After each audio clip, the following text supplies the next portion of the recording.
All right, we're wrapping up this playoff special edition of Crossover Thursday. Locked On Eagles and Locked On Packers. Louis DiBiase alongside Peter Bukowski. Eagles Packers this Sunday at 4:30. Cannot match up. And Peter, you were mentioning at the end of segment 2 that you think for Green Bay, so you think Philadelphia needs to change what they normally do. It's not that I think they need to. I'm wondering if they would be willing to, because what we saw Minnesota do and they're the heaviest zone coverage team in the NFL this year, Minnesota.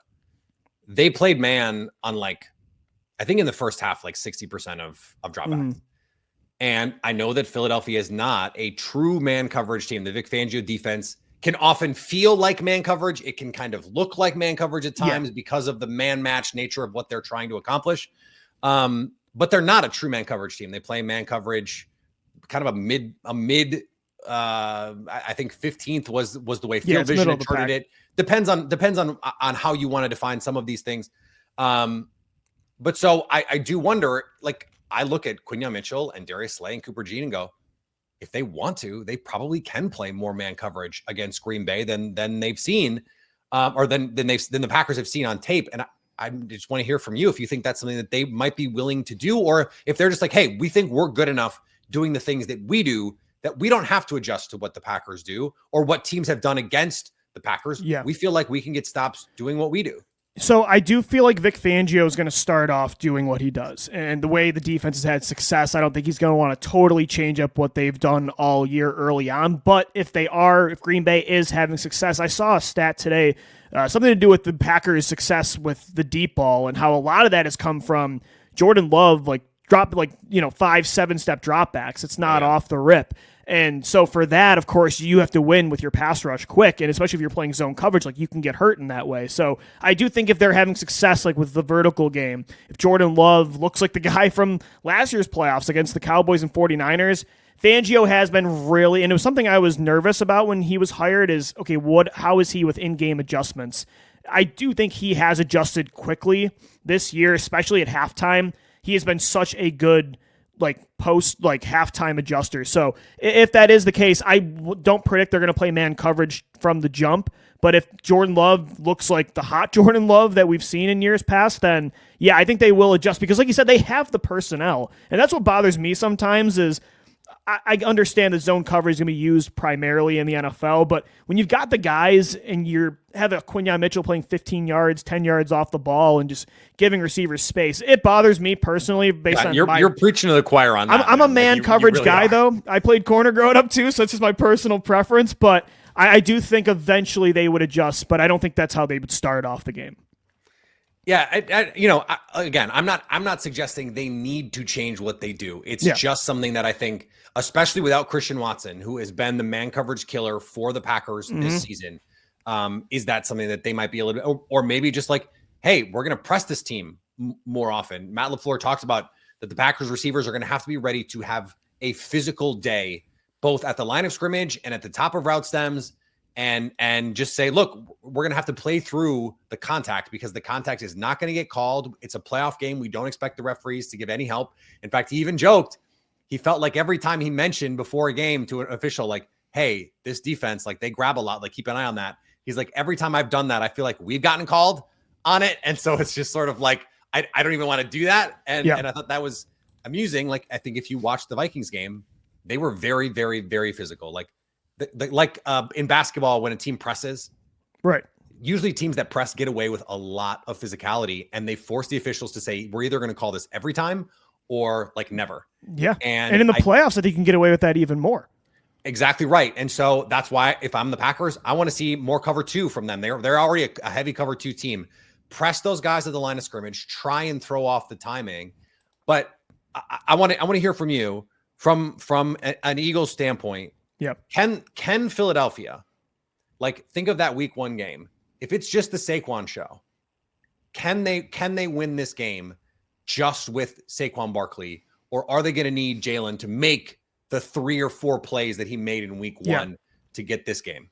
I talked to Gino about this exact topic on the show on Tuesday. And again, Saquon Barkley in the offensive line, it's been historically good this year. So I don't want to say no, they can't win if Saquon has the kind of performance he did against Washington or the Rams or pretty much every game this year. But I do think it's not going to be a blowout, and it's going to be close in the fourth quarter. And there's going to be times where Jalen Hurts does have to make the play. Yeah, 100%. And the good thing is, although Jalen hasn't been like the MVP favorite he was in 2022, or heck, even the first half of 2023, he was carrying that offense with a high volume passing game, throwing 30 plus times. At the same time, there's been key areas he's been very good at this year. It's been on third and fourth down, got to have it situations. He's been very good in the fourth quarter, and he's taken care of the football since that first month. So those are three very important things for the playoffs that I trust. If they got to lean on him and he's got to be the Batman late, I do think he can do it.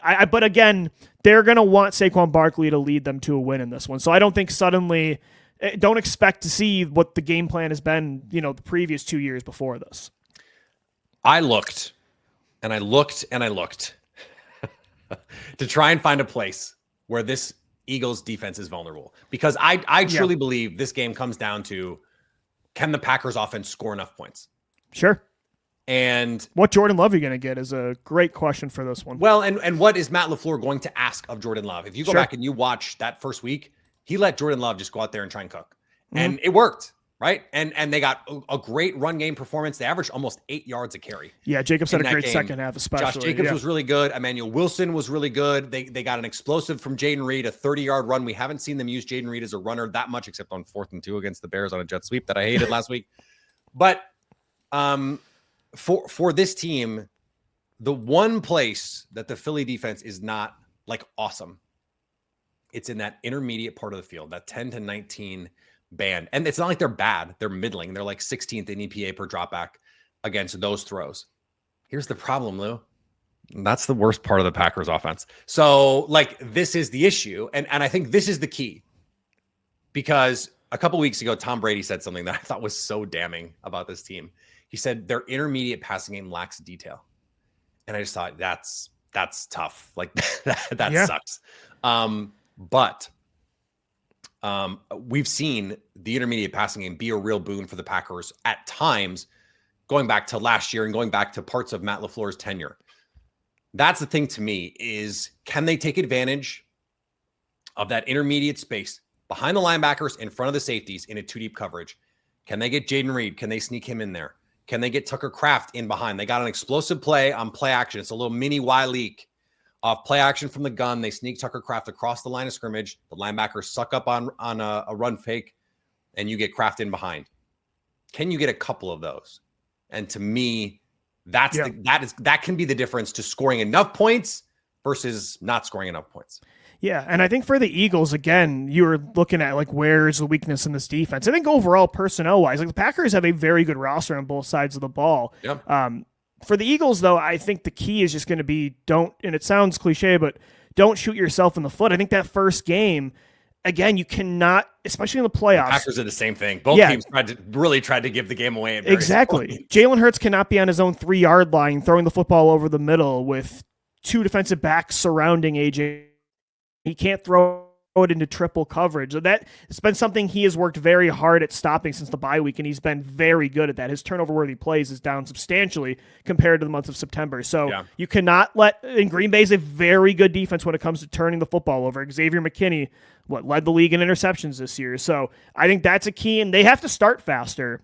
That's one thing that the first quarter, it's crazy that this bit continued all year, where quarters 2 through 4, statistically, like they're the best offense in football. In the first quarter, they are 32nd. So I think those are 2 keys for the Eagles.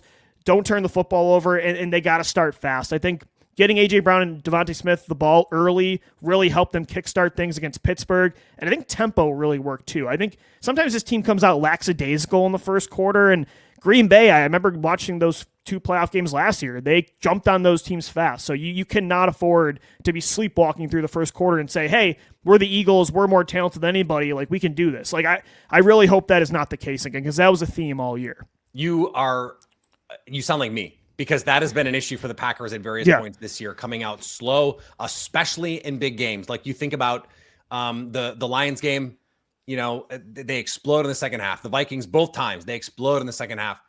They have to come out fast in this game. Now, if it's 0-0 after the first quarter, like I think both of these teams are going to count that as a win. I really do. Yeah. And so, I mean, I feel like, you know, I was joking with Lauren Cox last week for the Packers Bears game. I was like, bet the first half under on the Packers, like whatever it is, just bet the under. And I feel like, okay, in this game, I'm gonna look at that first quarter under on FanDuel, like whatever the first quarter total is. Yep. I'm taking the under on that, and then we'll figure out how to go from there. I don't have a great feel for this one. I'll be honest. With the injuries of Jordan Love, Evan Williams coming back, Quay Walker, if those guys come back, like if we get the injury report on Friday, it sounds like the Eagles are going to have 22 of 22 preferred starters. Like that sucks from a Packers perspective because they're not going to have Jair Alexander, they're not going to have Christian Watson. Yep. But I do think the Packers showed in week 1 a lot that is translatable for them. And I think they can win this game even without those guys, assuming Jordan Love is okay. And especially getting Quay Walker and Evan Williams, because you have to stop Saquon Barkley. You have to stop defend the middle of the field. And that's going to be so crucial for what both these teams want to do. Yeah, and again, I respect the Packers. I think it was a tough draw for the Eagles in the first round. I think it's going to be a close game. This is not 2022 where you're going to blow Daniel Jones and the Giants out of the water. I think it'll be a close game. I think the Eagles will win it late in the fourth quarter. But yeah, I mean, the NFC, Peter, is a much better conference this year, I feel like, from top to bottom than years past. So this is going to be a good one for sure. I agree.